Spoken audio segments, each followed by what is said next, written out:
ngubrak ngubrak kuwi lho Mas.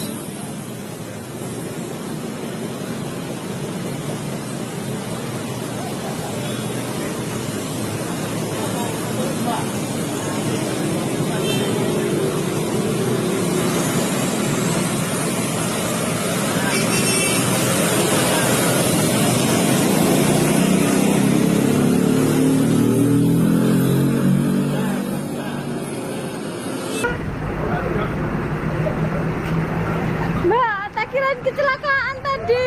Ternyata salah di jalan. Siapa, Mbak? Siapa yang salah? Yang marah-marah? Orang ini.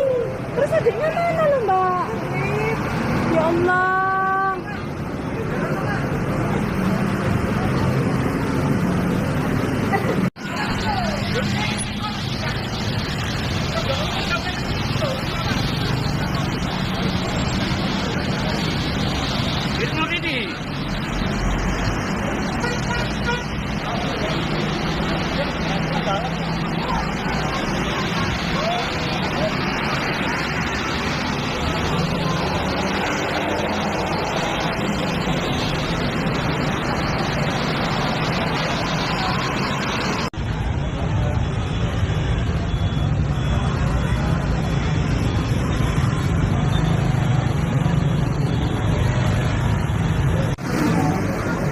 Wis ngalih ke lho, wis ngalih nak pinggir jalan, wonge mau nak teka embong.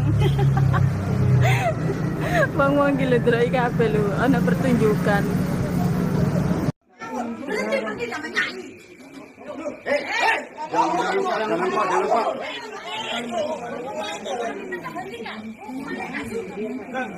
Belum kering mulut ini bahas pembubaran ibadah mahasiswa Katolik di Tangsel, sudah terjadi lagi pembubaran doa di rumah di PCI Perumahan Cermi Indah Kabupaten Gresik. Jemaat lagi doa di rumah digeruduk warga yang ngamuk minta supaya jemaat berhenti nyanyi-nyanyi. Klarifikasi pengurus RW katanya di perumahan itu dilarang ibadah di rumah. Pak RW, kenapa yang tidak boleh ibadah di rumah cuma yang Kristen aja? Kenapa yang Islam masih boleh sholat di rumah? Kalau memang dilarang ibadah di rumah, ya yang Muslim juga tidak boleh dong sholat di rumah. Kalau cuma berlaku ke warga Kristen aja, itu namanya diskriminasi sara dan fobia sama agama Kristen, Pak RW. Yang kayak gini mau protes penindasan Zionis, sementara di negeri sendiri jadi Zionis, nindas ke umat Kristen. Umat Islam boleh ibadah sholat di rumah, tapi umat Kristen tidak boleh ibadah nyanyi di rumah. Ini pemahaman Zionis syariah yang harus kita lawan bersama. Selama belum ada itikat baik dari pemerintah untuk mitigasi fobia Kristen yang semakin menjadi-jadi ini, umat Kristen harus bangkit lawan pemahaman Zionis syariah yang melarang ibadah di rumah. Ibadah di rumah adalah hak yang dilindungi undang-undang. Dari berbagai macam suku, berbagai macam pulau ini kami sudah bersatu nih Pak. Masih banyak yang mau datang, saya bilang jangan. Ini kami perwakilan saja, karena kami menghargai. Tapi tolong, kami minta saudara-saudara kami berpesan melalui saya sebagai ketua umum, agar aparat kepolisian berlaku adil di situ. Pelaku-pelaku tadi malam yang lakukan penyerangan itu untuk sesegera mungkin ditangkap dan diproses.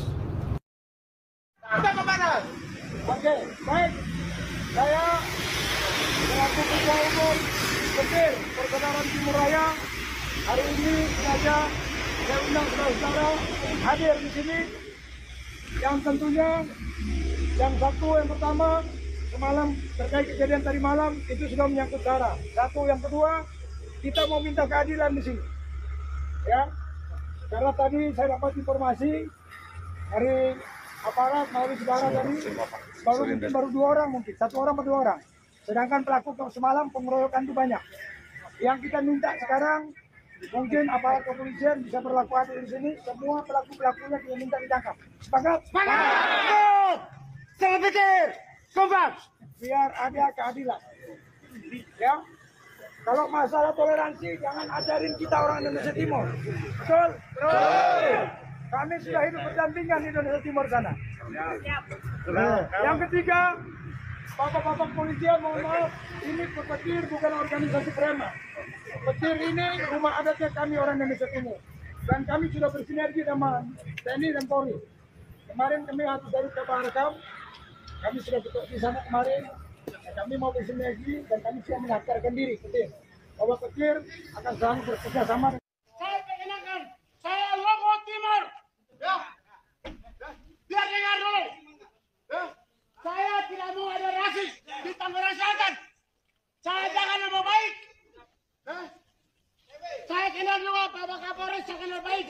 Jangan itu.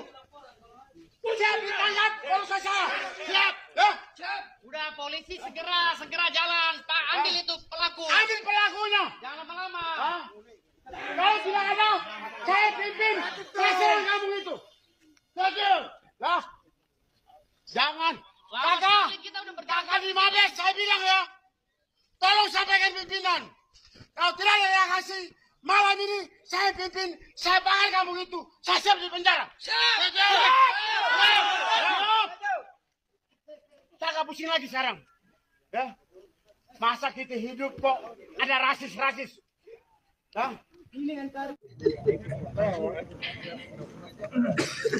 Jadi jangan pakai tunggu lagi. Begitu udah ditangkap aja, udah kita kasih balik kembali, udah kita pemakaman ini hukum seperti apa? Ya betul. Harus pakai L. Kalau tidak ada hukum itu tidak berlaku, maka kita pakai L. Siap. Saya pimpin. Paling masuk penjara pasti, Pak. Karena saya sudah bukan anarkis. Ini sampai saya punya pengacara PPJPR ini pengacara ini apa kolektor sampai turun. Iya, saya sudah di Polres Tangsel dengan Ketua Bidang Hukum, Saudara Daus. Siap. Siap pastinya. Nah, ada korban juga. Ini ada yang korban. Tadi anak-anak Maluku, anak-anak Indonesia Timur udah telepon saya mau turun, nanti saya bilang jangan aja lah. Nanti kita lihat proses dari pihak kepolisian secara personal seperti apa. Makasih, salam petir. Tadi sebuah kesepakatan, saya klarifikasi sebentar di RW. Ada waktu 45 menit lah untuk nanti ketik di atas sana. Jadi pada saat saya berbicara nanti, saya tahu kronologi dari versi korban, versi saksi, dan versi RT dan RW. Ya, saya bohong. Tadi abang bilang suruh bawa sini, saya bawa. Tadi kan sengaja, bukan saya duluan, karena saya khawatir kalau saya duluan, mobil saya udah tandain tadi. Makanya kan saya sampaikan ke abang, situasinya abang atur aja lah. Berarti udah ada pelaku di atas? Udah ada bang? Yang provokatornya Itu udah ada di tangan, udah. Ini lagi diperiksa di atas. Periksa dulu sama saya bang ya. Iya. siap. Nanti kalau sudah diperiksa saya bisa laporkan kepada Kasat untuk status. Intinya begini bang. Siap. Intinya Kalau saya tunjuk. predikat crime-nya adalah 170-351 bang. Yo, sesuai. Kita tidak ada istilahnya damai di sini. Kenapa? Jangan sampai nanti orang beribadah yang lainnya, entah Islam, Kristen atau apapun, didiskriminasi karena ada mayoritas di situ. Tidak boleh bang. Ya. Ini isu sara. Ini dilindungi oleh Undang-Undang Dasar 45 bang. Bukan saya menggurui. Jadi nggak ada damai kita, tangkap dia sampai vonis. Jadi buat pembelajaran masyarakat lainnya, gitu bang ya. Jadi kita cinta NKRI bang. Kami petir persaudaraan Timur Raya cinta NKRI. Ya, bukan saja petir sebenarnya, NKRI semuanya cinta NKRI. Jadi jangan sampai ada oknum-oknum seperti ini, segelintir orang yang mau menyetir keadaan dan provokasi sehingga mengganggu kestabilitas nasional. Nah, jadi itu dia videonya teman-teman ya. Kita sudah melihat bagaimana oknum tadi, ada seorang wanita dan ada juga tadi seorang pria yang mereka melaksanakan doanya atau sholatnya itu di tengah jalan raya. Yang seharusnya mereka bisa sholat di rumah mereka sendiri atau sholat di rumah ibadah mereka. Karena kita lihat bahwa begitu banyak rumah ibadah yang sudah dipersiapkan untuk mereka. Dan rumah ibadah mereka itu tidak pernah dilarang oleh siapapun teman-temannya. Dan juga tidak pernah dibubarkan ibadah mereka, persekutuan doa mereka tidak pernah diganggu. Nah, justru malah mereka melakukan ibadahnya di tengah jalan, teman-teman. Nah, coba bagaimana kita, khususnya minoritas ya, orang Kristiani, yang dimana dilarang ibadah kita, yang dimana dilarang kita berdoa di rumah sendiri, dan juga sangat sulit sekali ya kita mendapatkan izin untuk pembangunan rumah ibadah, bahkan kita dipersekusi, bahkan kemarin ada pembubaran doa rosario yang disertai dengan penganiayaan. Tetapi kita tidak pernah melakukan ibadah kita di tengah jalan raya.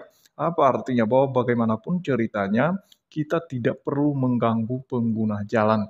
Nah, teman-teman, memang benar apa yang disampaikan dalam Alkitab oleh Yesus sendiri dalam hal berdoa khususnya ya. Dia berkata begini dalam Matius 6 ayat 5 sampai seterusnya. Dan apabila kamu berdoa, janganlah berdoa seperti orang munafik. Mereka suka mengucapkan doanya dengan berdiri dalam rumah-rumah ibadah dan pada tikungan-tikungan jalan raya, supaya mereka dilihat orang. Aku berkata kepadamu, sesungguhnya mereka sudah mendapat upahnya. Tetapi jika engkau berdoa, masuklah ke dalam kamarmu, tutuplah pintu dan berdoalah kepada Bapamu yang ada di tempat tersembunyi. Maka Bapamu yang melihat yang tersembunyi akan membalasnya kepadamu. Lagi pula dalam doamu itu janganlah kamu bertele-tele seperti kebiasaan orang yang tidak mengenal Allah. Mereka menyangka bahwa karena banyaknya kata-kata doanya akan dikabulkan. Jadi janganlah kamu seperti mereka, karena Bapamu mengetahui apa yang kamu perlukan sebelum kamu memintanya kepadanya. Nah, teman-teman, dan memang kita tidak tahu ya apa motif mereka melakukan ibadahnya di tengah jalan raya. Apakah mereka pamer bahwa mereka lah orang yang paling alim, atau mereka lah yang tidak berdosa. Nah, teman-teman, memang seperti apa yang dilakukan oleh para ahli Taurat dan Farisi zaman dulu ya. Memang mereka berdoa itu supaya dilihat orang, teman-teman ya. Supaya dilihat bahwa oh, mereka ini alim, mereka ini orang tidak berdosa. Nah, teman-teman, kita lihat tadi bagaimana mereka berdoa di tengah jalan itu dan dijaga, teman-teman. Dijaga. Nah, tidak ada yang berani membubarkan sekalipun mereka ibadahnya bukan pada tempatnya, tetapi tetap dijaga. Cobalah kita orang Kristen berdoa di rumah kita sendiri, di rumah ibadah kita sendiri, bukan dijaga, justru dibubarkan, teman-teman ya. Nah, itu saja yang kita pelajari dari video itu tadi, bahwa memang agak susah kita sebagai minoritas untuk mendapatkan keadilannya, dan kita berdoa buat pemerintah supaya mereka benar-benar menegakkan keadilan itu seadil-adilnya, dan biarlah hak kita sebagai umat beragama kita tetap mendapatkan apa yang menjadi hak kita dan berhak beribadah sesuai dengan agama kita dan keyakinan kita masing-masing. Terima kasih, Tuhan Yesus memberkati kita semua. Shalom.